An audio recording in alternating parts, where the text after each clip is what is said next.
tai treneriai laukia varžovas, kuris taip pat vėl turi ryškų lyderį, kaip bandysime kovoti su jais. Ir taip pat laukia varžybų, taip. Ir jie laukia mūsų. Aišku, žinom labai gerai visą situaciją ir tikrai eisime tam, kad rytojus varžybas laimėti ir išsikovoti 3. vietą. Žinome taip pat visus įsidėsimus, visas galimybės ir taip toliau. Ir žinom maždaug, kaip turėtume tokioje situacijoje elgtis, jeigu kas nors veiks ne taip. Bet yra lyderis ir ne vienas jisai žaidžia aikštelėje. Aišku, kada jisai vien tik tai žaistų, daugelį komandų turi lyderius, bet jie daugumoje kartų labai daug imasi ant savęs. Jis imasi ant savęs, bet jis labai daug sudaro, sakysim, galimybių kitiems savo žaidėjams. Ir todėl gaunasi kartais, atrodo, uždengia lyderį, o kiti žaidėjai daug primeta taškų. Tai žaidžia rotacijoje 7 žaidėjai ir manom, kad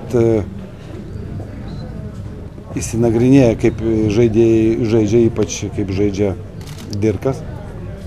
Mes pabandysime sustabdyti jų žaidimą. Aišku, jie ne taip bėga kaip prancūzai, tačiau poziciniam žaidime yra labai stiprus ir tikrai turi daug išpildytojų, kurie gali įmesti taškus. Sakykime, su prancūzai sustabdėme, galbūt nuo A, D, A kažkiek pristabdėm, bet X faktorius susirado, De Col. Kas pas vokiečius gali būti atsirastas X faktorius? Be Novickio, Kamano? Yra sunkiai pavardėjo, 10 numeris, jisai, man atrodo, palaidojo turkus. Įmetęs 4 tritaškius iš eilės, visos atakos baigėsi per jį. Turkai bandė stabdyti Kamaną, bandė stabdyti Novickį, dvigubino ir rotacijoje vis laik paskutinis žmogus buvo, kai tik numeris 10 ir jis viską įmetė. Ir taip, jie turi jauną žaidėją, kuris gali padaryti skylantį atseit žvaigždė pas juos yra, kuris gali pacentruoti, gali mesti vidutinį nuotolį, meta tritaškius. Ir aplamai Safarčikas, jeigu jį paliksi vieną, jis toks kaip motoras panašus, sakysim, į Parkerį, tai gali būti visokiausių variantų. Aš manau, kad mes labai gerai buvom pasiruošę prancūzams iš tikrųjų.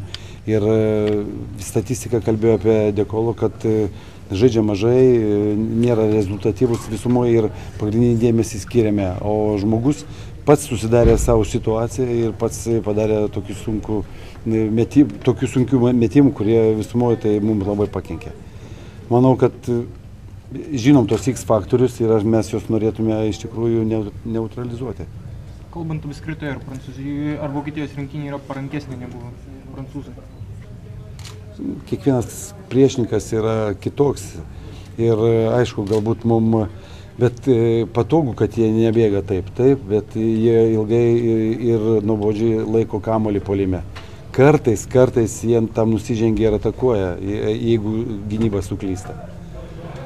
Tačiau jie kietai ginasi ir buvo momentų, kada jie tiesiog žaidžia ant baudos ribos ir viskas priklauso tada jau nuo teisėjų leidimo žaisti. Ar tau teisėjai leidžia žaisti, ar tau leidžia stumdytis, ar leidžia pastoviai būti kontakte su žaidėju. Ir tas taip pat, į tą reikia taip pat labai daug dėmesio skirti. Novickį dengs Songaila arba Jankūnas? Visaip, nebūtinai gali dengti 4 numeriai. Mums reikia visumoje turėti aukštą žmogų, kuris būtų prisispaudęs prie jo ir kuris galėtų skaityti jo judesius, ką jis daro. Ypač panaudoti prieš gynybą, kurie jam yra labiau nepatogi, negu jisai yra pripratęs daryti. Žodžiu, pamatysim kažkokių surprizų Novickį paraštų, kur galbūt jis nesusidūrė šiame čempionate, ne? Nežinau, bandė ir ispanai daryti panašiai, visi bando, čia naujo nieko neprigalvosi, paprasčiausiai reikia išpildyti ir atiduoti visą dūšią gynybai. Prancūzam pralaimėjot po įtemptos kovos, ar nesunku vyrams buvo atsitiesti psichologiškai? Iš tikrųjų tai esam normaliai pasiruošę fiziškai, turėjom laiko atsistatyti, vyrai įsimiegojo. Treneriai padirbėjom visą dienelę, dabar jeigu matė treniruotėje visi normaliai nuotaikoje, geroj nuotaikoje, pasitreniravom, suprakaitavom, man atrodo, kad rytoj dar iš šito pereisim priešininko visus derinius ir į kovą. O trenerių peržiūrėtų visas vokiečių rungtynės, sakot, kokios tos stipriosios pusės yra vokiečių? Taktinis žaidimas. Praktiškai visą laiką žaidžia ilgai, nuobodžiai, išieško visus, Novickai panaudoja viršuje ir apačioje. Ir Kamana labai gerai išnaudoja centro pozicijoje.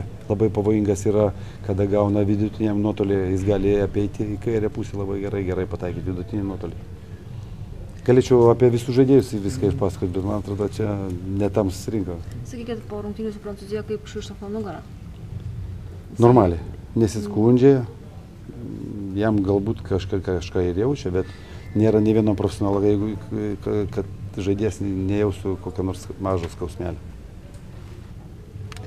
Ačiū. Ačiū. Mėsį.